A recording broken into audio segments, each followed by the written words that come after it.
if you bet Notre Dame to cover, then you were sweating maybe North Carolina State's last possession.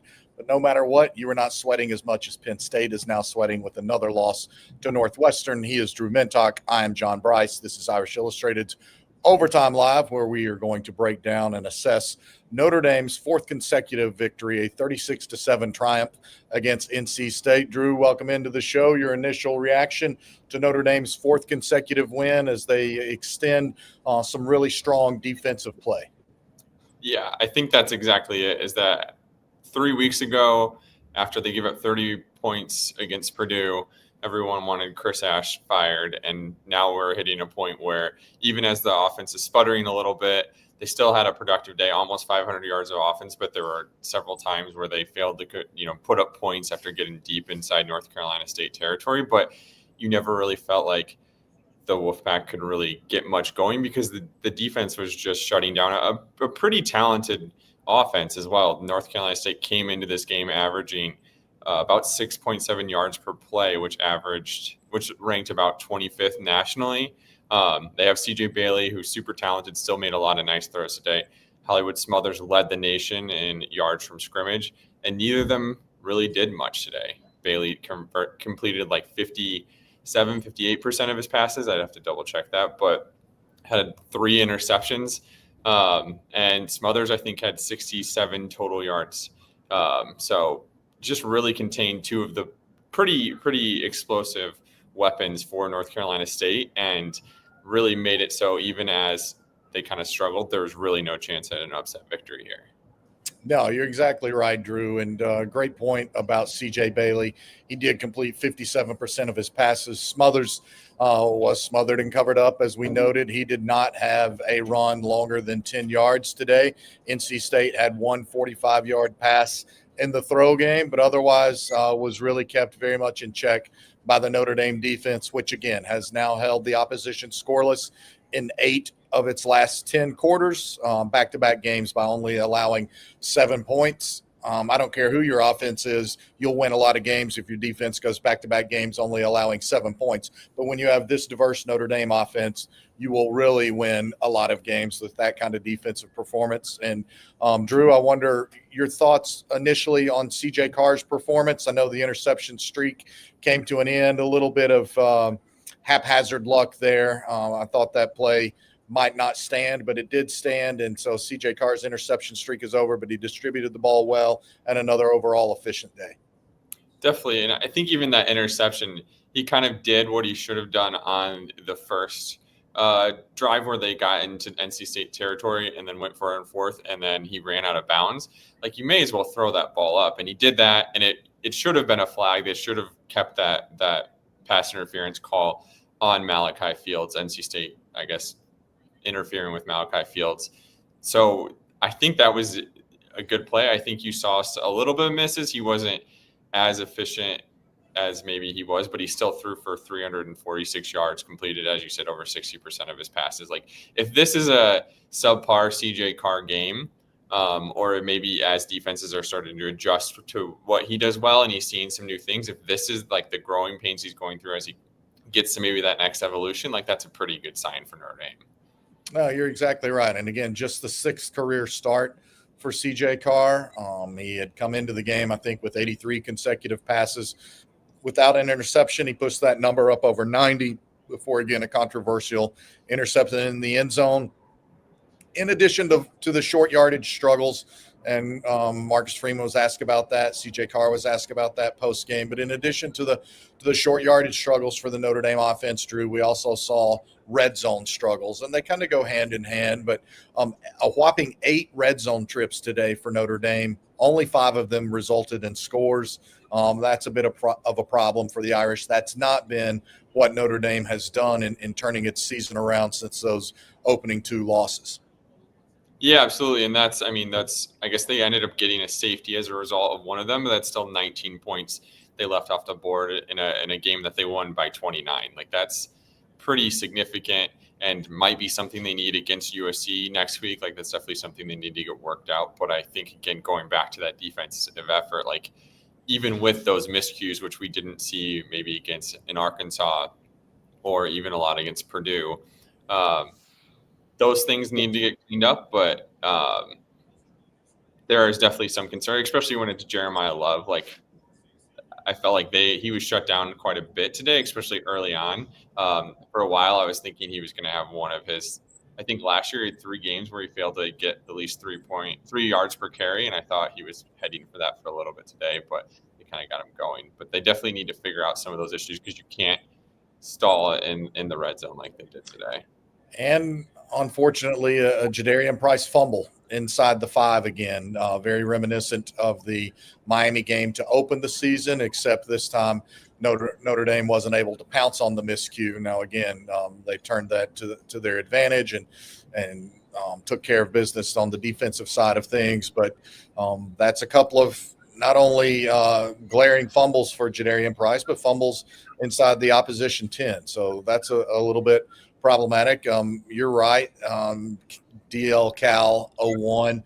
NC State quarterback did miss several passes. I would contend, in addition to him rushing some throws and being inaccurate, that's a byproduct of Notre Dame's increased defensive pressure. Drew, I would like your thoughts there. Another game where we see Notre Dame with 5 TFLs, 4 of those being sacks, officially credited with 2 quarterback hurries. We know that number will go up. It always goes up. A couple of passes broken up, and then 3 interceptions. So, yes, you can note that CJ Bailey struggled with his accuracy, but at some point I think you also have to give Notre Dame credit for creating inaccuracy in its opposition. Definitely. And I also think CJ Bailey made some really impressive throws under pressure into some pretty tight windows for some big gains. That first, like the 45-yard touchdown pass was nice after Dallas Golding got beat and then tried to make up for it. But they converted on 3rd down twice and 4th down once to kind of set up that 45-yard pass. And I feel like he made multiple throws in that situation to kind of get them there. So I think you saw his talent, and I think, he just was under duress, and you can only make those throws into tight windows with the way the Notre Dame secondary is placing for, so often before it starts coming back to bite you. And on one of the picks, he just didn't see a Don Schuler. But again, at some point, he just felt like he had to start. I feel like he had to start forcing things, and that's when he started to look kind of pedestrian. Corey Snyder, a good comment there from you on the D-line, and Boubacar Traore individually accounting for 2 of Notre Dame's 4 sacks. He continues to be the team leader in TFLs. I believe that's now 6.5 on the year for him. I believe 5.5 of those are sacks for Boubacar Traore. I noticed Elijah Hughes show up with a sack. He continues to play well. Jared Dawson showed some nice things today as well. A lot of activity from Notre Dame's defensive line as they continue to experiment with the rotation there, grow the rotation there, which I think is key, especially, again, the Irish will be playing their 6th consecutive game next Saturday night when USC comes to visit here inside Notre Dame Stadium. The Trojans, by the way, up early on Michigan 7-0 the last I saw, and they had stopped Michigan and gotten the ball back. Thanks, Dan. Sorry that Peacock is just now getting to the 4th quarter, but we appreciate you chiming in, and thanks. Submit your questions. We're going to keep going here for another 15 or so minutes at least. O'Malley has called for more deep shots. I think that's been something that all of us has hit on. That's going to continue to open up the underneath throw game, the over the middle throw game that we saw today for Eli Raridan. Really classy comments from Eli Raridan post game. But Drew, before I know we're jumping around a little bit. What are some other topics that you want to hit on that stand out to you, again, about Notre Dame's 4th consecutive win, all of those wins, very comfortable triumphs by double digits, really commanding wins. I think each win by 21 or more points. That's very significant as we see more teams fall victim to upsets. Penn State's season is over. Penn State's season is over. Thank you, David Marazzo. We appreciate that. We enjoy bringing this show to you. But, look, you fretted Notre Dame after an 0-2 start. Notre Dame is not only doing everything it has to do, but it's continuing to put itself in an enviable position to just keep handling business and be right where it needs to be at season's end. But, Drew, as I flip it over to you, your thoughts just in general on today, some other elements that stood out to you about the Irish's 36-7 victory. I think the interceptions are really starting to stick out to me. I mean, I know at least one of them came on for 4th down again, but I think that was Schuler's. He still returned it for 44 yards. I think them getting hands on that and creating that level of disruption is not something we saw really. I think they had one pick through the first 2 games. Obviously, that was against better competition, but really just being disruptive like that is huge. And that's 7 interceptions in the last 2 games against 2 pretty relatively experienced and talented quarterbacks. They're now up to 11 on the season, which heading into today would have tied them for first. So that's a pretty significant number of picks they're really starting to generate. And I think they're turning into that disruptive pass defense that they were last year, because earlier on in the year, they kind of seemed like they were stopping the run. Today, they did a little bit of both, but really being a team that focuses on stopping the pass is what you need in modern college football or football in general. And you're starting to see that translate. And that should put a lot on film for next week. I'm sure maybe we'll touch on USC a little bit, but that coming into today, I think Jaden Mayava led the nation in QBR. So giving him some extra stuff to think about is definitely a good thing going into the biggest game probably left of the regular season. Yeah, there's no question on paper and by what it means to the fans, what it means in terms of, especially if USC wins tonight, you can get some credit for a victory at home next week against USC if you're Notre Dame and you take care of business. So I know it pains many of you, but like I said, you want Miami to keep winning. You want A&M to keep winning. And for tonight, you want those Southern Cal Trojans to keep winning. I want to talk about special teams some tonight, Drew. We talked on instant analysis, as you know, as you and Jimmy were handling the production elements of that. Both O'Malley and I said today, we need to see Notre Dame make a field goal. We need to see Notre Dame make a field goal from beyond 40 yards. And the first one to give Notre Dame a lead that it would never relinquish was Noah Burnett at the end of the second quarter. A 48-yard field goal that was absolutely not pretty, much like my handwriting. But you know what? It was effective. It got the job done. It gave Notre Dame a win in the middle 8. That's never insignificant. And it gave Notre Dame a modest amount of momentum going into the break. And it gave Notre Dame some belief that, you know what? That's a clutch situation. It was a tie game. Notre Dame had, again, wasted opportunities to score in the red zone. Burnett hits that 48-yarder. He came back later and was really clean and pure on a 34-yard field goal. Then I also want to note James Rendell, again, 3 punts for an average of 44 yards. He had a long of 47. He dropped 1 inside the 20. And Jadarian Price, not a great day all around, 66 rushing yards. We noted the fumble, but one of 3 Irish players with more than 100 all-purpose yards, joining Will Pauling and Eli Raridon, plus the fake punt with Tyler Buckner when Marcus Freeman very deftly had the pulse of his team and felt they needed a charge in the third quarter. They got that from Buckner taking a direct snap and running it up the middle. So special teams today, Drew, I thought we saw some questions answered that we needed to see Notre Dame answer. Yes, I think Burnett, him making that 48-yarder, even though he's been injured, seeing that is really significant. I also wondered too, because Eric Schmidt was warming up kind of as they were going on that drive in the last 23 seconds of the half.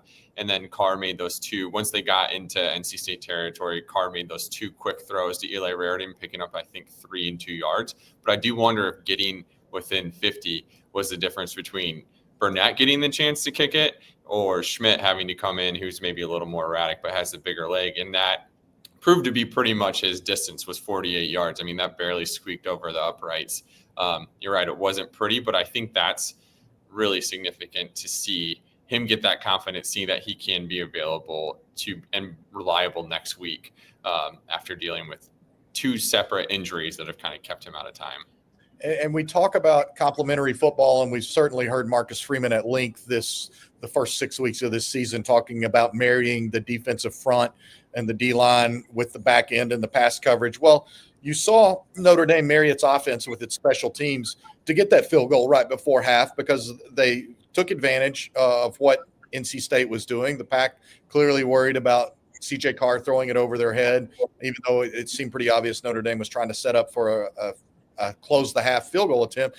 And Eli Raridon with back-to-back 3-yard catches to get it within that 50-yard mark. I thought that was significant. You're right. I could be wrong. I watched Noah Burnett consistently kick some 43 and 44-yard field goals in pregame warmups. I did not see him try from as far back as 48 yards. And maybe I'm sure he had over the course of this week, and Thursday was going to be a big day for him. But again, we watched him kick and make several field goals from 43 yards in pregame warmups, but I did not personally see him kick one from that kind of distance. So again, an immense boost for Notre Dame. They continue to do great things in special teams. The fake punt by Buckner, again, just Marcus Freeman having the pulse of his team as well as any coach in college football in those settings. Definitely. And I also think too, it looked like they're going to run potentially that same play, the fake punt, earlier in the game, and that cause NC State to waste a timeout at that point too. So just some other different ways where they clearly like to play chess with those special teams and get teams to do things that maybe are a little uncharacteristic. But then they also show, like, I think that fake punt was at the Notre Dame 39-yard line. So they're clearly willing to go, as they also showed against Arkansas, go for it in their own territory, take some risks, and teams just have to be prepared for that, which is why NC State, even though I think that was around the Notre Dame 20, 25-yard line, had to call a timeout, because you can't think Notre Dame is just trying to get you to draw you off sides or do something crazy. They will go for it, and that shouldn't be lost on fans, because like teams have to think about that and spend extra time preparing for it. There's the latest in the USC-Michigan game. The Trojans up 7-0, but also just fumbled inside Michigan's 30-yard line. Great point by you there, Drew. I also think it once again speaks to the complementary football that we hear so much about. Notre Dame isn't lining up and faking a punt from its own 39, even though Marcus Freeman wanted to send a spark to his team. It's not doing that without having more belief in its defense. And I think that's, again, a byproduct of the last 10 quarters. It's really a byproduct of the last almost 11 quarters, because Arkansas had an early touchdown and an early field goal in that game last month in Fayetteville, and then Notre Dame really clamped down starting in the second quarter, shut them out the entire second half, and then has only allowed a single score in each of the two subsequent games since then. So a lot of good being done by the Notre Dame defense, and I think it's growing belief in that defense and growing belief in that rotation. Tay Johnson, as Tim O'Malley has pointed out, has been a real asset for the secondary, but they're very comfortable playing Luke Talich more in different situations. They're more comfortable rotating three safeties onto the field at a time when they feel they need to. And certainly we saw Jalen Stroman make a big play as well again today, Drew. What are your thoughts on the Notre Dame secondary, and particularly the rotation there at safety? I really like what Notre Dame is doing with all of those guys. They're a legitimate four deep, and Schuler and Johnson are starters for a reason, but Stroman and Talich are guys that could start for a lot of programs around the country, and they're providing great value to Notre Dame, in my opinion. I agree. After the first two games, we were very much like, this is how much you miss Xavier Watts. Like, we saw that really significantly, and over the last four games, you saw the different ways they're starting to replace that production. Obviously, it's with three guys instead of just Xavier Watts, who you could kind of keep on the field and have to do everything. But Tay Johnson's emergence, I really think it's significant that they have a guy who's so talented that even if he does make mistakes sometimes and he's still learning, he has those instincts and that just kind of elite electric athleticism to kind of make up for it and do plays. And he gets, not only is he getting his hand on balls, but he makes big hits. Like, he really, like, I think this was last game even, but he has form tackles where he just kind of lifts the guys off the ground and puts them into the turf. I also think kind of the same with getting Dallas Golden. I know he got beat a lot today, but even on that long touchdown run, he still made up for it, almost made a play on the ball. He had another one where they kind of beat him going across the field. He almost got another hand on it. Like, you're seeing, even on some of the plays that you would say is like, he needs to clean those things up, you're seeing the talent there for a guy who just started playing nickel a few weeks ago. He's coming back into position, and if he gets his hand on, he had at least three plays today. There's another one where he kind of rushed CJ Bailey, and then Bailey threw a swing pass, and he almost got his hand on that too. If he gets his hand on one of those like that, those are significant changes in the game too. Yeah, great point on Tay Johnson. And we should note Tay Johnson and Drake Bowen combining for 14 tackles, 7 apiece to lead the team. I thought Drake Bowen was spectacular today.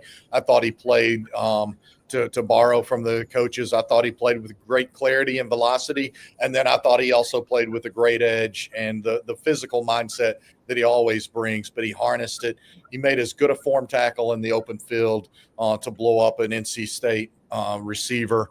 May have been a running back out of the backfield catching a swing pass, but absolute textbook on how to deliver a punishing blow, but not put yourself at any risk of being called for targeting.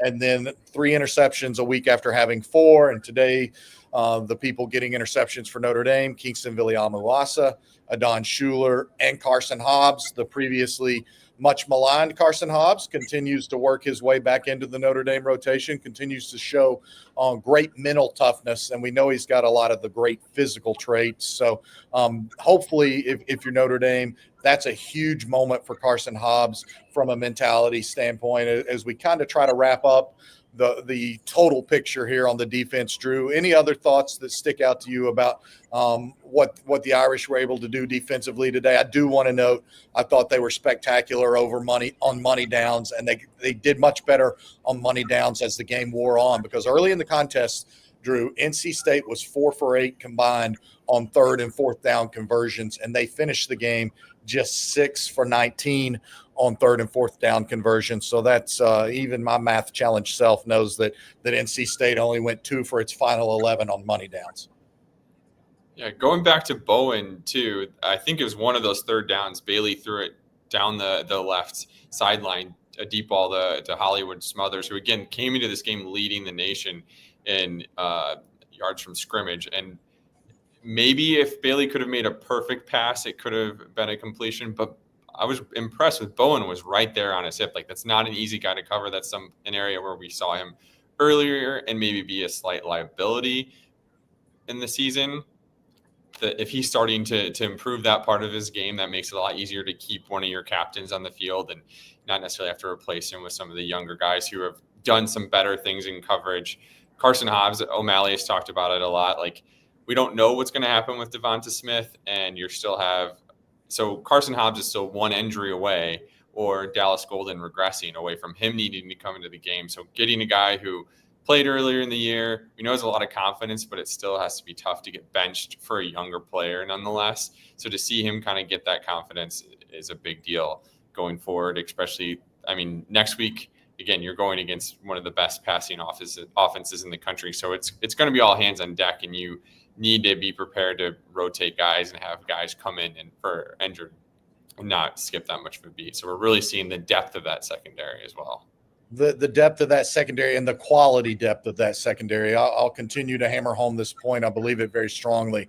What Marcus Freeman has done with the Notre Dame roster, 1 through 85 or 1 through 95 in this case, to me is his biggest impact in the program in terms of the roster build. It's just such a much better roster all the way down through the scholarship ranks than what it was in recent years. Michigan has pushed into USC territory. The Trojans still lead 7-0. I do want to point out Auburn, in the Deep South's oldest rivalry, has taken a 7-0 lead against Georgia, maybe around the start of the second quarter there down on the Plains. But Georgia, of course, obviously already has one loss. They're a team that still has Texas later on their schedule, Florida later on their schedule. So we like to do a little bit of scoreboard watching on this show and present that information to you. Oh, and speaking of scoreboard watching, this is in honor of Tim O'Malley. Penn State lost again today. That's 3 in a row for the Nittany Lions. Again, their season is completely over. They haven't even played Ohio State yet, and they have a couple, and they haven't played Indiana yet. And by the way, Indiana just went to Oregon and won that game and really controlled that contest a lot of the second half. Very surprising to me.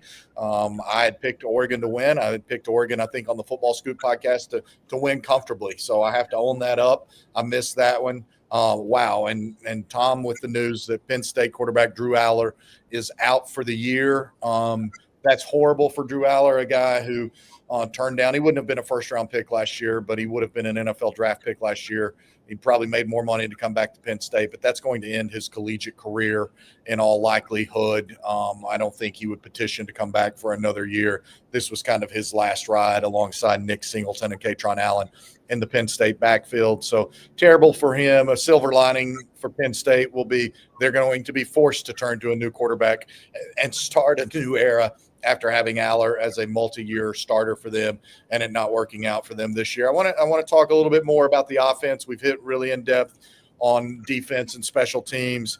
CJ Carr, 19 for 31. I think he was 5 for 5 to open the game, distributed the ball really well. Notre Dame's defense had 2 3-and-outs.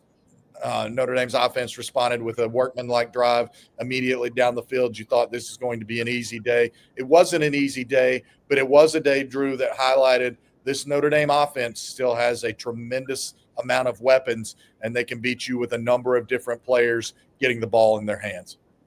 Yes, Notre Dame put up 36 points, and I would say it was maybe one of the worst games from both Love and Brice. Brice, I think, was more efficient as a runner, but obviously had another fumble inside the 5-yard line. Like, that type of thing can't happen. And Love, his first 12 runs, I think none of them went for more than 6 yards. He had a lot of run stuffs.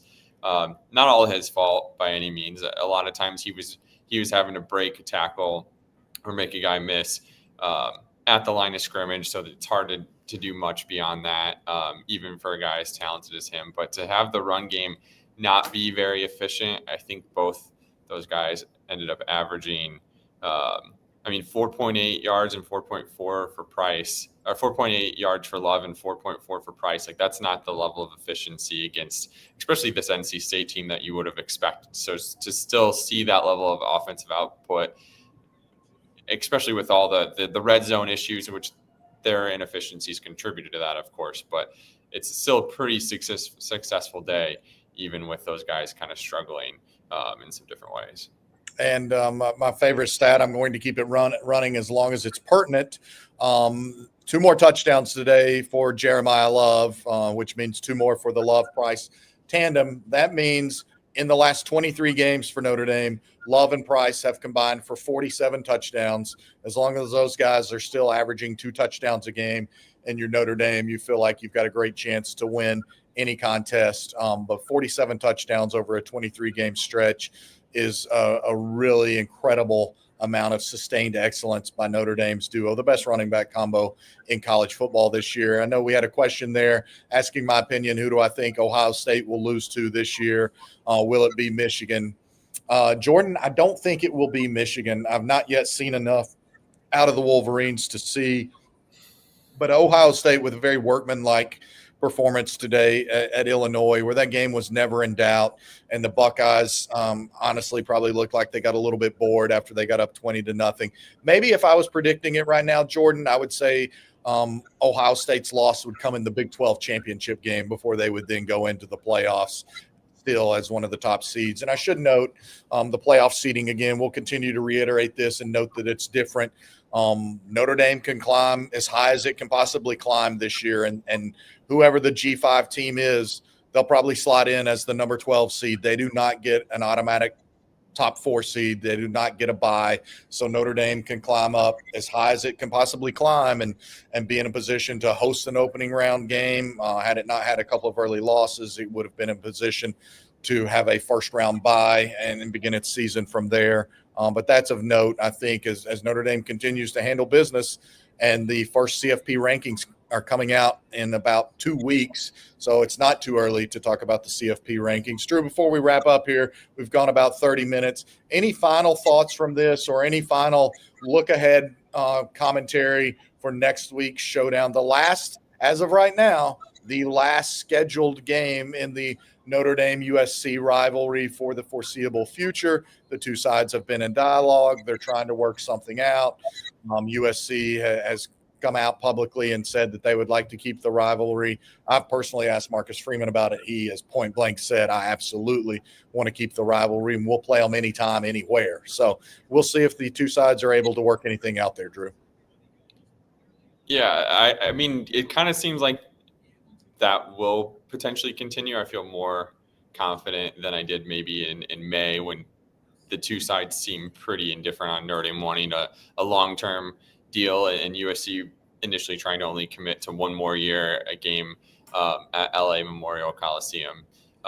So we'll see what happens with that. I do think Notre Dame tonight put together another 20. This is at least 4 straight games. It's not only are they winning, but they're winning with some style. They're winning every game by at least 3 scores. I think they've covered the spread in all those games, which tonight got up to 23.5 points before the game. So to cover such a significant spread against a Power 5 team and keep doing that, that's huge. So they have that momentum. They're getting some of that cachet back they're going to need as people start voting for that type of thing. So that will be huge. USC is the one game they have left where style points may matter less. They just got to win.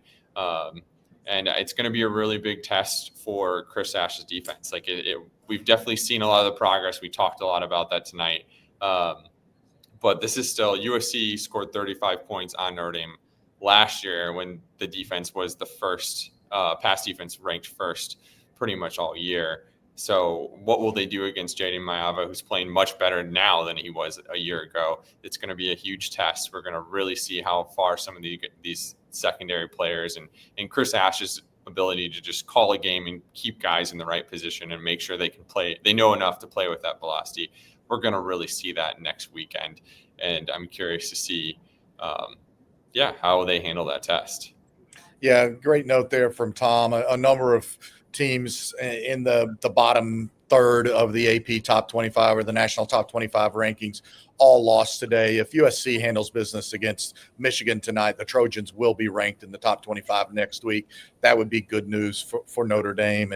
And Michigan failed to score on its most recent possession. USC has the ball back. So as we wrap up this week's Irish Illustrated Overtime Live, I will leave you with this stat. It's my second favorite stat behind the Price Love stat, and that is in Notre Dame's 4-game winning streak, guys, they now have outscored the opposition 176-57. That is as dominant as Notre Dame can be right now, and that's exactly what Notre Dame needs to continue to be, to continue to claw back into the public consciousness and to be where it needs to be when college football playoff rankings are revealed for the first time a little bit later this month. So that puts a bow on this Notre Dame 36-7 win against NC State. For the incomparable Tom Zwiller, our producer, for Drew Mentock of Irish Illustrated, I'm John Brice of both FootballScoop.com and Irish Illustrated. This has been Irish Illustrated's Overtime Live. Until the next one, we hope that you enjoyed this one.